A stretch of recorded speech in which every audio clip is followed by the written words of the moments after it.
Welcome in to Bears Weekly, a Chicago Bears network production. Download the Chicago Bears official app, brought to you by Verizon, to follow the team on the go. Bears Weekly is brought to you by Advocate Healthcare, Athletico Physical Therapy, Bet Rivers, CDW, Connie's Pizza, IGS Energy, and Miller Lite. Here are your hosts, Jeff Joniak, a.k.a. the Mayor of Bearsville, and his sidekick, Tom the Surfmaster Thayer. We are on to April, a defining moment and a defining month for franchises across the National Football League landscape who believe in building their rosters through the draft, like your Chicago Bears. We discuss it here on Bears Weekly on ESPN 1000 and the Bears Radio Network. My name is Jeff Joniak, my broadcast partner and Super Bowl winning Bears guard Tom Thayer, and SiriusXM NFL Radio moving the chains, Jim Miller.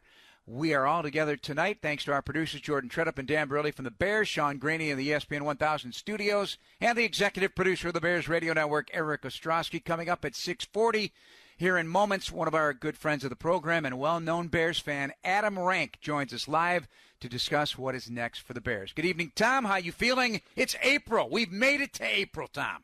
You know, Jeff, one thing about the draft this year, it's probably one of the more confusing drafts I've ever been a part of, because there seems like some consistency in the first couple picks of the draft as you're leading up to it.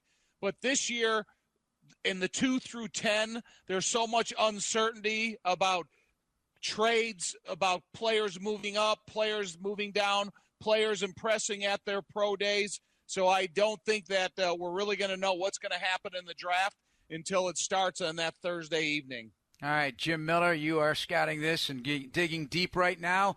Now that April's here, are the clouds starting to clear?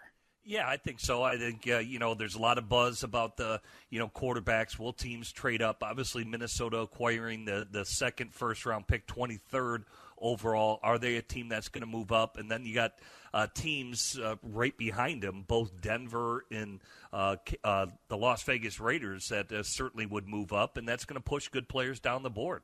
If what people project 4 quarterbacks, even if 3 go, in a row, then obviously the fourth, I think those teams that I just mentioned would be jockeying for the fourth quarterback. So it's going to push good players down the board. You got good pass rushers like Murphy that'll be sitting there, good offensive tackles, Joe Alt, you got J.C. Latham from Alabama, and then, of course, Brock Bowers. And many think he'll be the only tight end selected in the first round. So could be some good defensive players being pushed down the board as well. Yeah, and that's I have one quick question because I've been thinking about this. What do you think the strategic reasoning behind Jim Harbaugh saying that J.J. McCarthy is the best quarterback in the draft? Is that specifically Chargers, kind of changing the narrative of the team's thinking around him so that receiver stays available to him? Or do you think he honestly believes it? No, I think it's him doing right by his player, obviously trying to boost his stock. But, yeah, I think it really helps the Chargers picking at number 5, because if a team does trade up, say, to that 4 spot to take a quarterback, say that is J.J. McCarthy, what does that leave the Chargers? The best player in the draft, which many think could be Marvin Harrison, some like Malik Neighbors. They just need a receiver. They just traded Keenan Allen to the Chicago Bears. So I think it really sets up, the Chargers nicely. And Jim Harbaugh always has the luxury to say that because he's got Justin Herbert as his quarterback. But I will say this. I will say this about J.J. McCarthy. From what I understand of the people that I've talked to, he is tested really well up on the board, meaning knowing the nuances of offense. He knows his protections, how to check plays. And a lot of that is from the coaching of Jim Harbaugh. But he's impressed a lot of coaches with his, FBI, football intelligence, and how he explains it. He is 27-1 as a quarterback. I know he didn't have to carry his team. They were a really good team when you look at U of M. But he's 27-1, and he really tested well up on the board, I guess. The question I have is, I don't know how outwardly he was talking about his players when scouts would come through, or did they pick up the phone and call Jim Harbaugh. I don't know how he was as a head football coach at Michigan. I can only assume. But now he's a head coach of another NFL team, and there's 18 guys at the scouting combine from his Michigan roster that people are going to ask questions about. And I wonder if he does the courtesy of talking about those players or not. I mean, is that a dumb question that I have right there, Jim? No, I think teams will call him about him, about the players that he has, like Colson, the linebacker. They've got some good secondary players. I mean, in the trenches, Michigan is really good. Right. But my point is he revealing? Now it's competitive. I'm the head coach of the LA Chargers.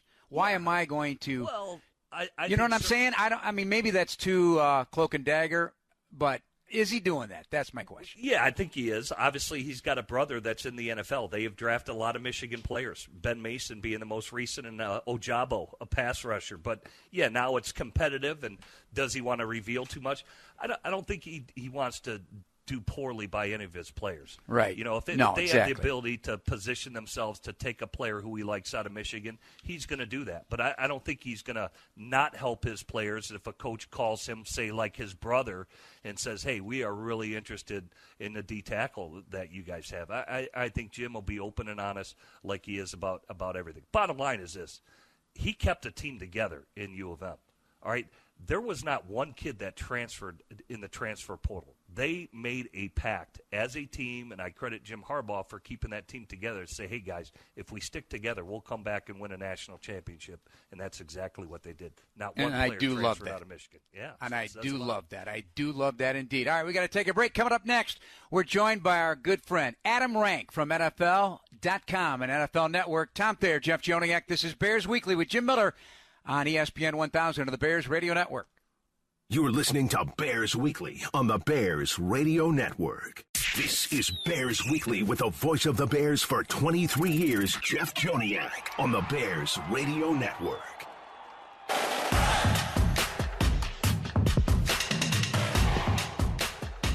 Jeff Joniak, Tom Thayer, Jim Miller here on ESPN Chicago as we get you through Bears Weekly. We're brought to you by CDW, people who get it. Our guest, Adam Rank from NFL Network and NFL.com, a fantasy expert, but much more than that, a true blue Bears fan who's probably bouncing off the wall like a ping pong ball, given what's gone on over the course of this offseason, business season. We're almost through it. Is he there? Yes or no? I can't hear you. Oh, he's not there yet. Okay. We had some technical problems on communication with Sean Graney in the studio, but when he comes aboard, we'll hear from Adam Rank. Anyway, Jeff and Tom here with you, along with Jim Miller from SiriusXM NFL Radio's Moving the Chain. So opening day today, fellas, at Wrigley Field. So Cole Kmet, DJ Moore, Tevin Jenkins, Jatari Carter, all at Wrigley today. I'd expect that from the tight end. Kmet, a huge baseball fan. So good to see the guys together, guys.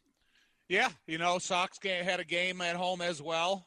But, yeah, there's a lot of baseball excitement in the world of baseball, a lot of excitement with women's basketball, March Madness. There's so much sports. We're talking about Bears guys at Wrigley. Listen, I love that. Right, and they went there last year, and when you look at Cole Kmet and you look at Tevin Jenkins, those are the guys that hit home runs out of that park. And so now you have an experience where you actually stood at home plate and you hit home runs out of that stadium in a well-building type of an atmosphere for the Chicago Bears. So I think it would be super cool to go back to that stadium after you had a chance to stand at home plate with the bat in your hand. If I'm not mistaken, Tom, Jim Miller was drafted in Major League Baseball. Is that correct? That is correct. But, Jeff, I need more info. Got to fill in the blanks. What round and who drafted you? It was the Kansas City Royals drafted me twice. It wasn't like a high round. It was like 9th round.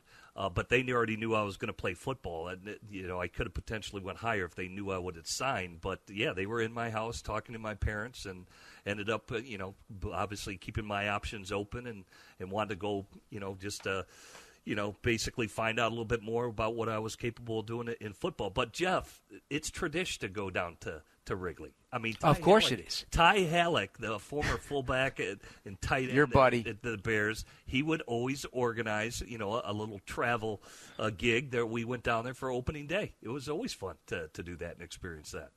Yeah, I'm a silly at times. I love all the camaraderie on this team, whether it's be off-season workouts or going and doing things together. Obviously, those are all offensive guys. So that tells me a lot about that locker room, Tommy. They do like hanging out with each other off the field as well. I wouldn't go. I'm a Sox fan. So just because a bunch of guys are going down there, I would say, hey, let's get in the car. We'll park right next to the stadium at guaranteed rate and walk in and watch the White Sox play. So don't sit here and give me all this hoo-hoo about the Cubs game. I'm Sox. Well, today was opening day in Chicago at Wrigley Field. That's all I'm saying. Well, Sox played at home as well. Right, I know, but it wasn't opening day. Anyway, the Bears are getting ready for, I believe, this week to visit with Caleb Williams, the USC quarterback. I believe that's going to be later in the week. I'll ask each of you, start with Tom. What would be one of the first questions you'd like to ask him football-wise when you put him on the board? And I know they did a little bit of that at the scouting combine, but it doesn't matter if it was him or any other player. But what are some of the first things you'd want to ask a player when we start dialing up diagrams, understanding and reading what kind of NFL defenses and pressure packages they might be throwing at you? I'd put an overloaded line of scrimmage on third down and ask him what is my first pressure read that I think is maybe the most vulnerable at the line of scrimmage, and how does that quicken your decision? So I would just like to see how you're thinking during your cadence with multiple guys at the line of scrimmage.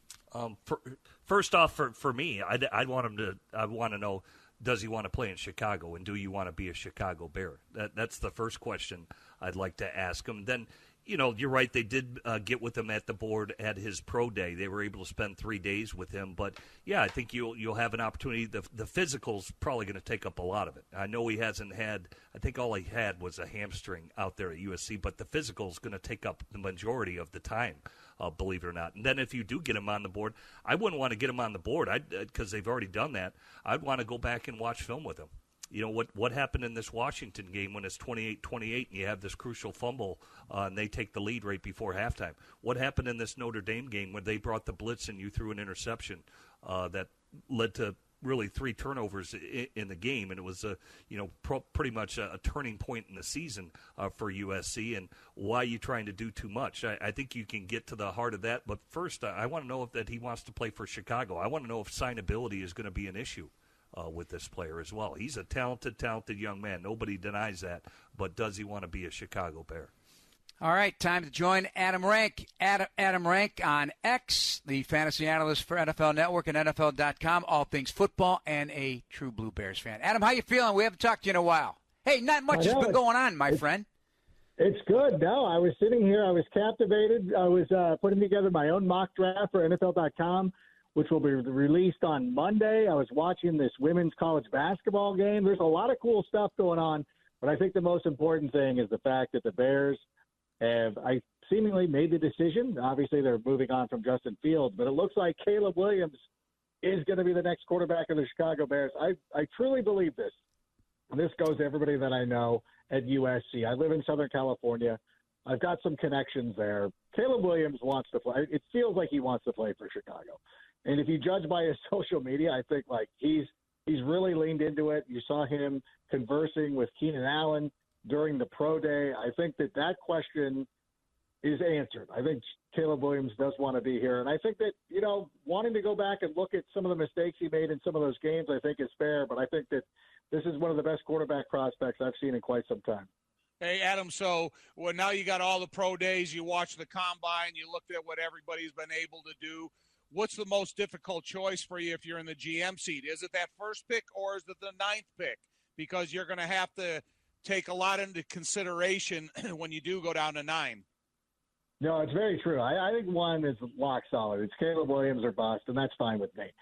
Number 9 has so many interesting possibilities because obviously there's 3 big wide receivers with Marvin Harrison Jr., Malik Neighbors, and Roma Dunze could possibly be there at 9. There's 3 great tackles who could be available. And then there's an edge rusher. As much as we've talked about these wide receivers and some of these other guys and perhaps taking another stud there, Matt Eberflus is still the coach of this team. They didn't really address the defensive line during the free agency period. So to me, if somebody like Dallas Turner is there, even Jared Verse, they might end up taking a defensive player, and I'm preparing myself for it. I think as a fantasy person, I want to see as much offensive firepower out there as possible.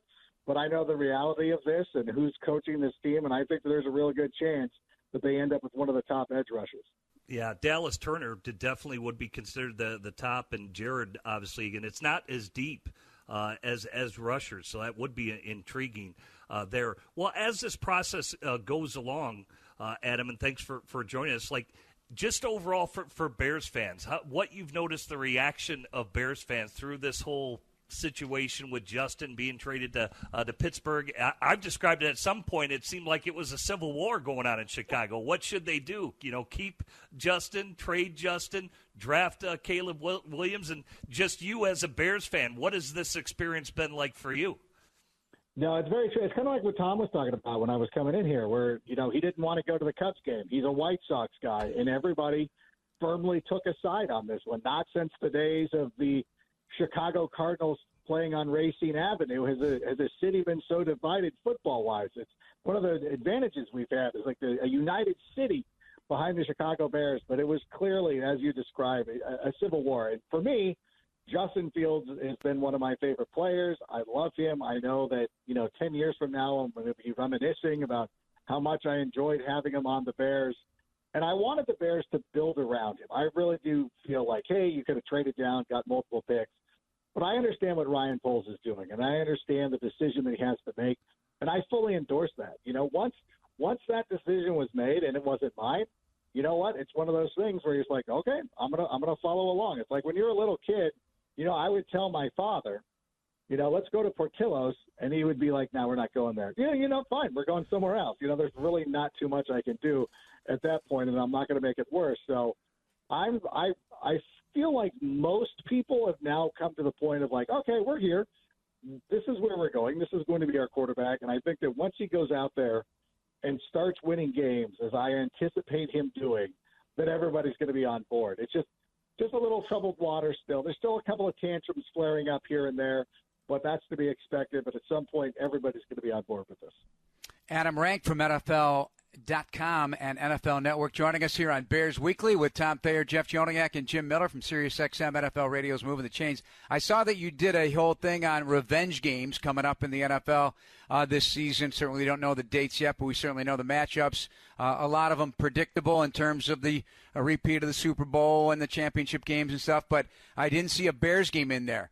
I saw a Bears-Vikings game with the Aaron Jones trade and stuff, but man, Adam, I'm all about this right now, and I know Tom is for sure. The Bears have not defeated the Green Bay Packers since December 16th of 2018. That's a revenge game every time they get on the field right now. To me, that is one of the bigger stories of this season coming up. Can they stop this and against the Green Bay Packers? And so I guess you could always put that in there every single year, but for me right now, with the way these teams are all headed right now in the NFC North, it's going to be quite interesting.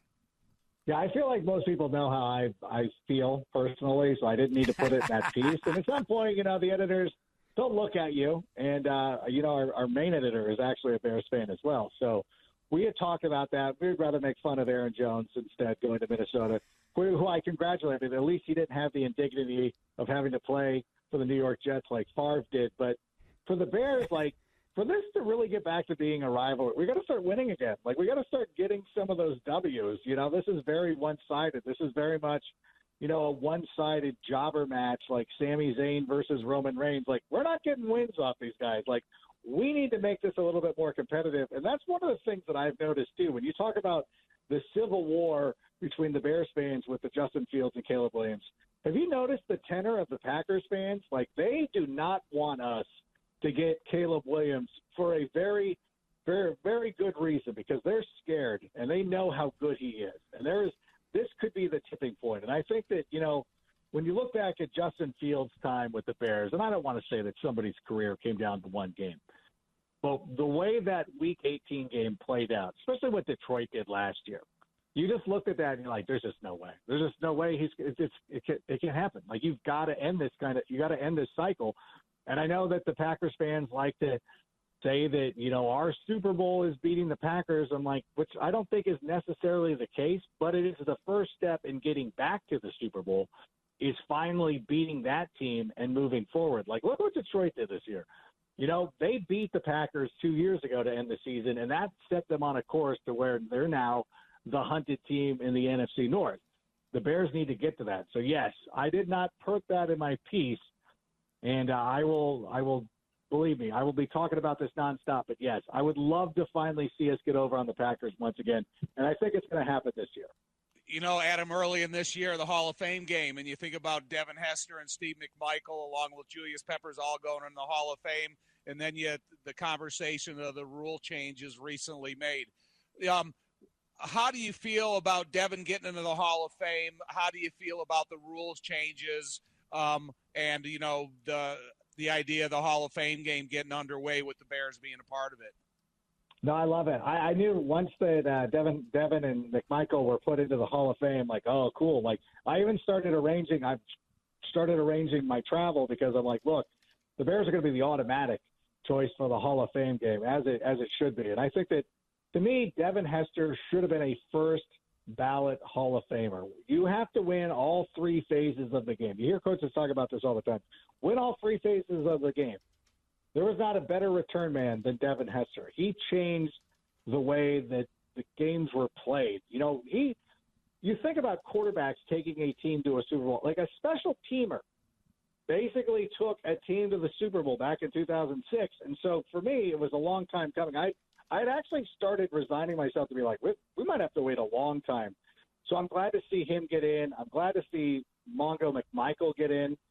That is a player who has been overshadowed for far too long. It happens when you play on these great teams, and you have so many big personalities. There might not have been a bigger personality than Mongo, but still, like, he was overlooked for so long. So I'm happy to see him get in.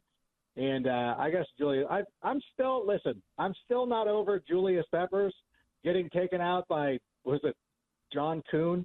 Yep.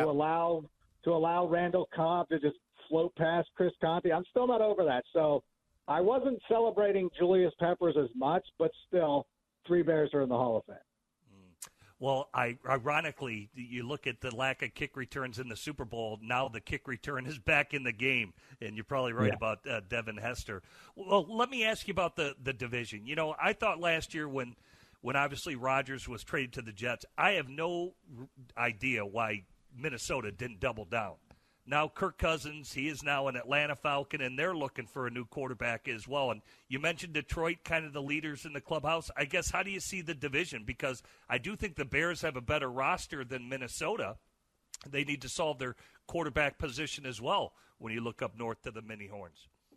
Absolutely. Like, I don't know why people are giving the Vikings such a pass on this. Like, losing Kirk, we saw last season what it looks like without Kirk Cousins. And obviously Justin Jefferson missed time as well, but there's a glaring need for that team. They have 2 first-round picks that they could use to really, like, build a franchise for the future. And it's kind of interesting because I do write this in my piece, is like, if I'm the Vikings, I take a look at the division and I'm like, you know what? We're probably not going to catch either one of these 3 teams above us this season. Why not wait on a quarterback, use those 2 first-round picks to really build a roster and build a top-to-bottom solid team? Obviously, Hunter's gone as well. You need to replace some big-time players. And I know that they're kind of in an interesting spot because they could risk losing Justin Jefferson if they don't get a quarterback. But at the same time, if you're blowing up your team to placate your number 1 wide receiver to get a quarterback who might or might not pan out, I think that's what I want them to do, because that's too risky. That might end up putting them back like 10 years by doing something like that. But I think they're clearly number 4. And I know that I'm very biased. I'm very one-sided, but I'm not willing to – I know the Packers have the Bears number. But when you look at the Bears last season, 7 wins, should have swept the Detroit Lions. And even to that point, like, there were 3 games that they lost where they had more than a 90% chance of winning in the fourth quarter. Mm-hmm. To the point of, like, had they won those games, it was Denver, Detroit, and Denver, Detroit, and Cleveland. Had they won those games, they wouldn't have even needed to win in Week 18 to go to the playoffs. So for me, I think the Bears are closer than a lot of the outsiders are giving them credit for it, and I will allow people to go out and sleep on them. You've got a team that was good enough to win 10 games last season, that added a lot of talent on the offensive side of the football, is going to be resetting the quarterback clock. Their defense is going to be better. Like I think the Bears are the number 2. I think they're the number 2 team. I'll give Detroit Detroit's done a really nice job, and I think that when you see the blueprint that the Lions put out there, building through the offensive and defensive lines, getting a great wide receiver in Amon-Ra St. Brown, Jahmyr Gibbs ended up being a great pick for them as well. So I really do believe the Lions are the best. That's the team to chase. But I don't think the Bears are far off. Adam, appreciate it as always, buddy. Good to talk to you once again. Enjoy the month of April because it's going to be fun, and we're looking forward to your mock draft as well. Adam Rank at Adam Rank on X from NFL Network and NFL.com. When we come back, some focus needs with a new quarterback and what those might look like from an offensive perspective and where the defense needs to go. Tom with some great points. We'll get Jim's thoughts as well. This is Bears Weekly on ESPN 1000 of the Bears Radio Network. This is Bears Weekly with the voice of the Bears for 23 years, Jeff Joniak, on the Bears Radio Network. This segment of Bears Weekly is sponsored by IGS Energy. Jeff Joniak, Tom Thayer, Jim Miller from SiriusXM NFL Radio's Moving the Chains. Glad you joined us. Thanks to Adam Rank for joining us as always. Does not hide his Bear colors, fellas. I love it. All right, Tom came up with some good thoughts today. Jim, we're going to start with Tommy on, okay, so what are we going to focus on in terms of having a rookie quarterback, a new quarterback here, and how to help him the best? Tom, I'm going to let you roll with it. I got some thoughts, and then we'll get Jim's thoughts as well. And I think it's the old bread and butter to start it off, right? Well, yeah, I mean, so you're going to have a new quarterback that's going to be brought on board. The first thing that you have to have with a rookie quarterback is a running game. And you have to have a running game that can perform under some of the most difficult of circumstances, whether you're on the road and the crowd noise slows down your snap count. If you face a lot of 8- and 9-man fronts because of that rookie quarterback, number one, you have to have that running game that can perform under some of the most difficult of circumstances. And number two, to me, is third down max protection, because you don't want to go out there with the third and more than 5 yards and think that the advantage is to the defense because they can put more guys at the line of scrimmage than you have a chance to protect. So maximum protection is multiple tight ends, making sure that you can use the running back, making sure the offensive line, if they have to have one-on-one assignments, they're all up to that task. So I think that is one of the things that can help a rookie quarterback. And then to me, because you bring a guy like Gerald Everett in and then you have the talent of Cole Kmet, multiple tight end sets that are run-pass options. Because if I think that you can incorporate both of these guys at or near the line of scrimmage as blockers, whether from the tight end position, stretched out a little bit, the fullback position, or that you can incorporate them with a clever quarterback in the run-pass option game. I think you need to have those three things to allow a quarterback that break-in period, like I said, against some difficult stadiums that you're going to go in and play. Jim, I'm going to take the ball from Tom here, and obviously the run game is something you've heard me talk about consistently as well, something that I do love and think will be important, but I'll even drill a little deeper, and that's first down run success. So last year, the Bears had a 3.88 yard per carry first down success. That was 26 in the NFL, despite being tied for ninth in attempts rushing on first down. I think a year before they were near the top of the league, so that dipped some in terms of yards per carry, but that first down success obviously to lead to better situations down a distance for second down throws or second down conversions on first down. And then the time to throw. Jim, I know you can't compare the college game to the pro game in this regard, but the time to throw was a topic, obviously, with Justin Fields. And in college, Caleb Williams kept that ball for quite a long period of time to create off schedule. And so his was about 3.27 seconds. In the NFL, if you're not doing that and you're triggering from the pocket, wouldn't you like to see that in the 2.5 to 2.7 second range to get rid of the football? Yeah, it's got to be quicker. I think, whether he was doing it to manufacture and make, try and develop bigger plays out there, because we know their defense struggled for USC. They were giving up about 35 points a game. So, he certainly felt a lot of pressure to maybe force some things down the field where it's probably better to just take a check down. That's what led to some of the fumbles and things like that in the pocket. But as it relates to what Tom said, I do believe that 12 personnel, meaning 2 tight end packages, can help with that. Because if you look at Shane Waldron out there for Seattle, their tight ends went over 1,000 yards receiving. Okay, they had Will Dissly, Noah Fant. Obviously, they rolled their tight ends there, and all 4 basically rotated in. So I do think a multi-tight end package is going to be a part of it. Thirdly, I would say this. I would say Tyson Bagent is no finished product yet. I think everybody's excited about where he's at and probably deservingly could be the number 2, but I still think you got to bring in a veteran. You know, I know they signed Brett Ripien, but I think you got to kind of sign a guy who's kind of been there, done that for whatever young quarterback, whether it's Caleb Williams or any of the other young quarterbacks, just to have a guy there that's kind of done it, whether it's a Tannehill, whether it's a Carson Wentz, whether it's a Blaine Gabbert, whoever. I think that is probably something that they're going to want to add to this roster as well, because Bagent's probably a small sample of what they're doing, and even look at what Seattle has done. They've always had veterans as backups as well, is what I'd say. You know, they do have an additional coach though, Ryan Griffin, who was an 8-year quarterback in the NFL. Correct. With the Saints, there you go. the Bucks. I forgot about that. Yep. Won a Super Bowl with and he's going to help out with quarterbacks and wide receiver. I think that was a nice move right there. And then Tom, I got one more on this. Go back to the tight end, and Jim. So I went back and looked. 8 of the 14 quarterbacks who led the NFL in tight end pass attempts were playoff quarterbacks. So 8 of the top 14, including the rookie from Houston last year. Yeah. You know, just real quickly, I think when you look at the threat of the running game for the Chicago Bears the last couple of years, you really had to include a lot what Justin was going to offer you.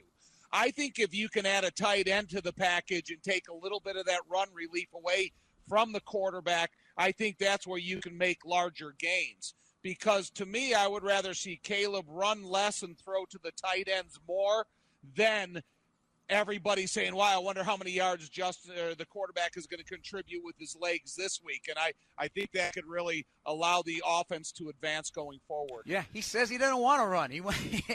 He'll run when he has to, hopefully, and that'll be the case. We'll delve into it a lot deeper here as we move on throughout the course of this offseason and see where it all lands when the Bears pick number 1 overall coming up here at the end of the month. We'll talk defense on the other side of this commercial break coming up here on Bears Weekly with Tom. I'm Jeff and Jim Miller on Bears Weekly, ESPN 1000 and the Bears Radio Network. This is Bears Weekly with the voice of the Bears for 23 years, Jeff Joniak, on the Bears Radio Network. VIP access, including exclusive seating, sideline credentials, and more to every Bears home game next season. Well, join the wait list to get the ultimate VIP fan package in 2024 by visiting ChicagoBearsVIP.com. Jeff and Tom and Jim Miller from SiriusXM NFL Radio's Moving the Chains. All right, we talked offense, talked about quarterback, how to help them the best, how we get that defense firing at all cylinders right out of the gate in 2024 versus 2023. Tom's got some ideas. Yeah, well, you know, it kind of goes to the 9th pick in the draft. I think last year when you look at how slowly the Bears defense got out of the box, that some of the stats that happened to them early in the season, they weren't assisting they weren't assisting the offense at all. And so I think this year, because of the way the defense ended the season, they have to come out of the box so hot that they are maybe the better part of the team in the early part of the season that can be the difference makers. And so that's why I constantly think about that 9th pick in the draft, and Jim brought up a lot of interesting names. If you don't take a pass rusher with that 9th pick in the draft, all the protections that these coordinators are going to put together throughout the preseason are going to be focusing on have multiple bodies and eyes onto Montez Sweat. If you have a counterpiece to that defense, their protections are going to have to be more evened out, and I think you can provide more to the defense, to their performance, to the way that they can factor in the games early in the season. So maybe you got to look at that 9 pick going defense to keep your offense opponents off balance. Jim, do you feel that they're somewhat boxed in then at 9?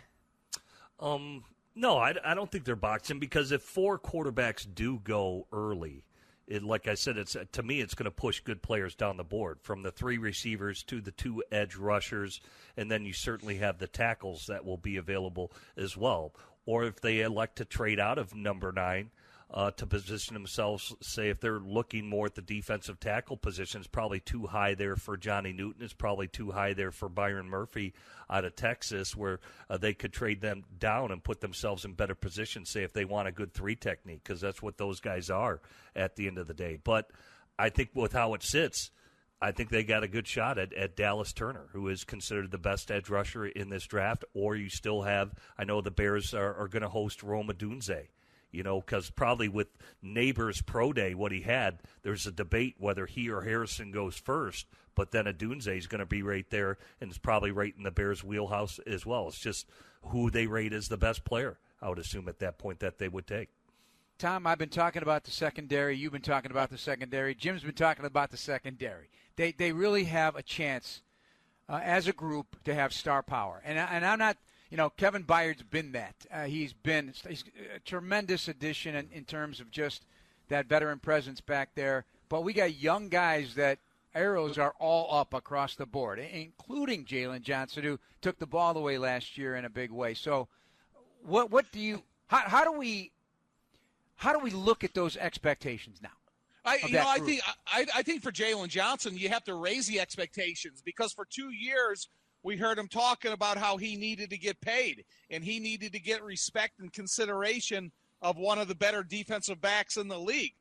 Well, you just got paid as one. So now, Jalen, you got to be the leader in that defensive backfield. You have to come up and have a better performance than you did this year when you were fighting for a contract. You're getting paid a hefty sum, but you also have to be a great complementary piece for Brisker and Kyler Gordon and Stevenson and Terrell Smith, for that matter. Because if I think you put all these pieces in place and then you're sparked by a pass rush that hopefully is going to be offered to you, this defensive backfield should be as profitable as an all-around defensive backfield that the Bears have seen here in maybe a couple decades.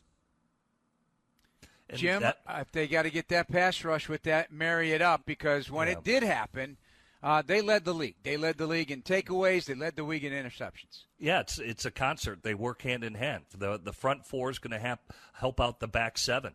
And if you have a fierce pass rush, it's quarterbacks got to make quicker decisions.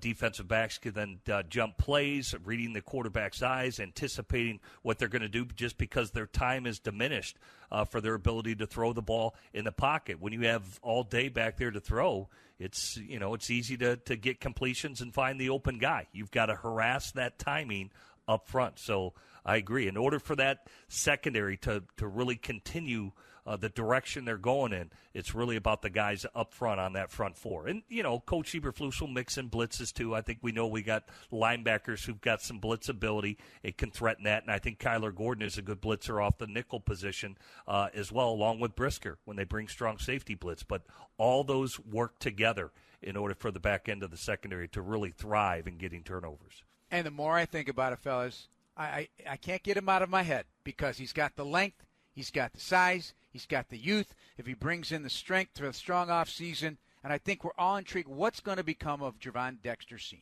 I think you got to do some experiments in the preseason. I think he's got the length, the strength, the ability, and intelligence to play up and down the line of scrimmage. And that's one of the biggest assets you can have on the defensive line, is an interchangeable football player that continuously confuses the offensive line. All right, last break coming up here on Bears Weekly. We'll talk about league matters and get some thoughts on the guard position. Jim, I'm just going to try and rattle Tom's cage, because I saw some things unbelievable. The math. It's about the math. We'll tell you about it. Coming up next here on ESPN 1000 and the Bears Radio Network. This is Bears Weekly with the voice of the Bears for 23 years, Jeff Joniak, on the Bears Radio Network. This segment of Bears Weekly is brought to you by Athletico Physical Therapy. Visit athletico.com to request an in-clinic or virtual appointment and start feeling better tomorrow. And get the ultimate VIP fan package this season by visiting ChicagoBearsVIP.com. All right, it's what Jim likes to call the lightning round.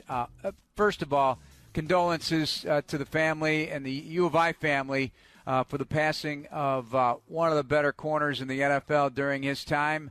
But just a really shocker today with the passing of Devontae. Why am I not able to find Vontae Davis? Here? Vontae Davis. Yeah. Brother Vontae Vernon Davis. Davis. Yes, Brother Vontae Vernon. Davis, two-time Pro Bowl corner, Miami draft pick, found at his home, passed away. So condolences. Jim, what's a memory for him? Because he was a very in-your-face corner and a lot of confidence, just like his brother. Yeah, aggressive. Played well for Minnesota and then really took it to another level with the Indianapolis Colts and ended up finishing with the Buffalo Bills. I mean, he really left it on the field. Very aggressive, very physical corner. So I was sad to hear the news. He was a great player in his time. Remember, he was a player. I mean, he was at his grandmother's house down in Florida, 35 years old, passed away unexpectedly. He is also a player that retired at halftime of a game. Yep. And walked into the locker room and said he is done.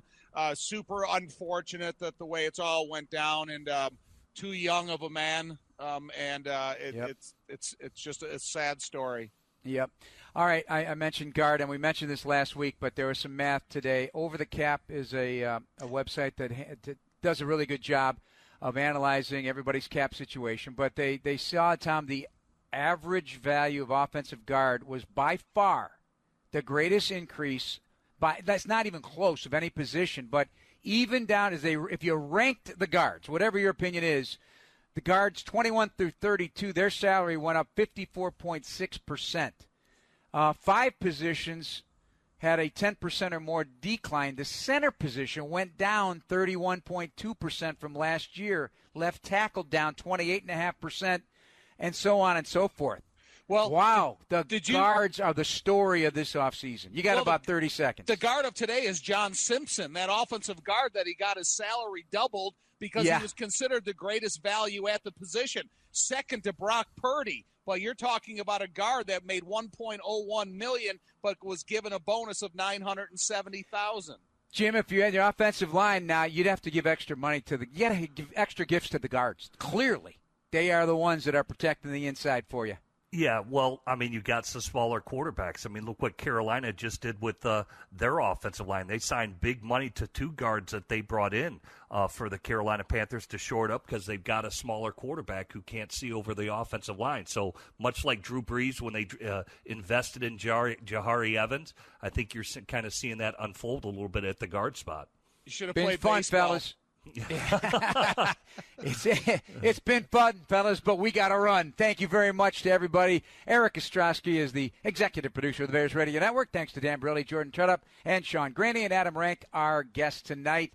Bleck and Abdallah are next for Tom and Jim. I'm Jeff. Thanks for listening to Bears Weekly on ESPN 1000 and the Bears Radio Network. Thank you for listening to the Chicago Bears Network presentation of Bears Weekly, hosted by the mayor of Bearsville, Jeff Joniak, and Surfmaster Tom Thayer. Podcasts are available on the Chicago Bears official app. Bears Weekly has been brought to you by Apple Podcasts, Bet Rivers, IGS Energy, and Miller Lite.